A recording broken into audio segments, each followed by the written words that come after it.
আপনারা এইভাবে 2 ইঞ্চি কাটি 1.5 ইঞ্চি কাটে 2 ভাঁজ করে সেলাই করে নিয়ে এরকম লুপ উল্টিয়ে নেবেন এরকম। তারপরে এটা 2.5 ইঞ্চি কাটবেন, এটা এরকম 2.5 ইঞ্চি কাটবেন, 2.5 ইঞ্চি এরকম 2.5 ইঞ্চি কাটে নেবেন। এটা কন্ট্রাস্ট ডিজাইন হবে। এখন এটার উপরে আমি এইভাবে সেলাই করব।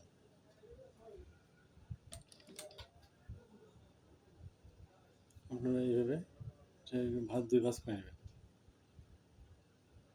2 ভাঁজ করে নিয়ে এটার সঙ্গে মিডলে জয়েন করে দেবেন, এটা সেলাই দেবেন।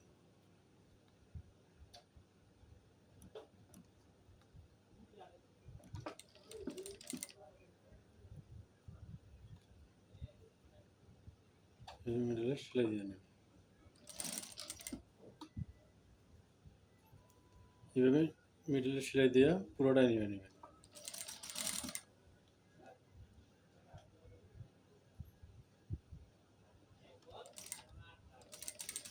এইভাবে যে কটা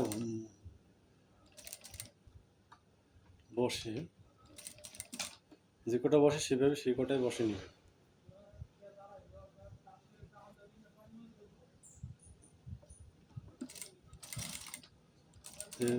বসে দেওয়ার পরে একটা ভাঁজ করবেন এই দিকে,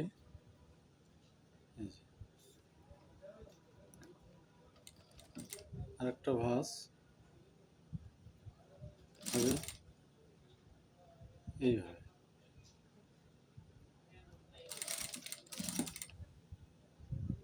আবার একটা ভাঁজ উপর দিকে, আর একটা ভাঁজ নিচের দিকে।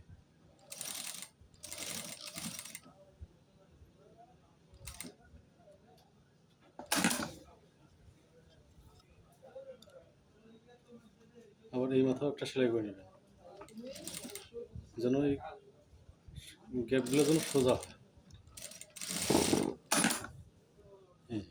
এইভাবে নেবেন। এই যে আমার পুরো ডিজাইনটা হয়ে গেল। বাইরের অংশ আবার দেখাইতেছি। এইরকমভাবে আমি দুটো পার্ট আবার জয়েন করে নেব। এই যে আমি নিচের অংশটা জয়েন করে নিয়েছি, এরপর উপরের অংশ জয়েন করব।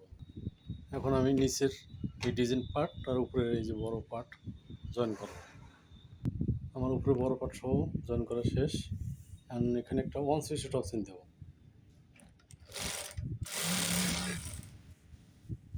আপনারা অবশ্যই ফলো করবেন।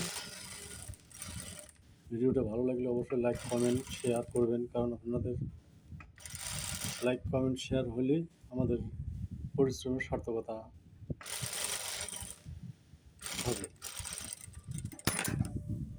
হ্যাঁ, এর সঙ্গে আমি আরও একটা চাপ সেলাই দিতে পারি, দিলে ভালো লাগবে।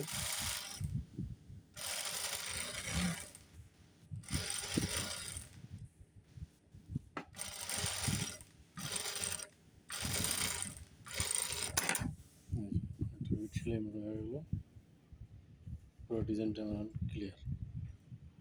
আপনারা এইভাবে দেখে দেখে কাজ করে সুন্দর ডিজাইন করে প্যান্ট কাটিং সালোয়ার বানাতে পারবেন। আজকের ভিডিওটা এই পর্যন্তই। ভিডিওটা ভালো লাগলে অবশ্যই লাইক কমেন্ট শেয়ার করবেন। ভালো থাকবেন সবাই, ধন্যবাদ।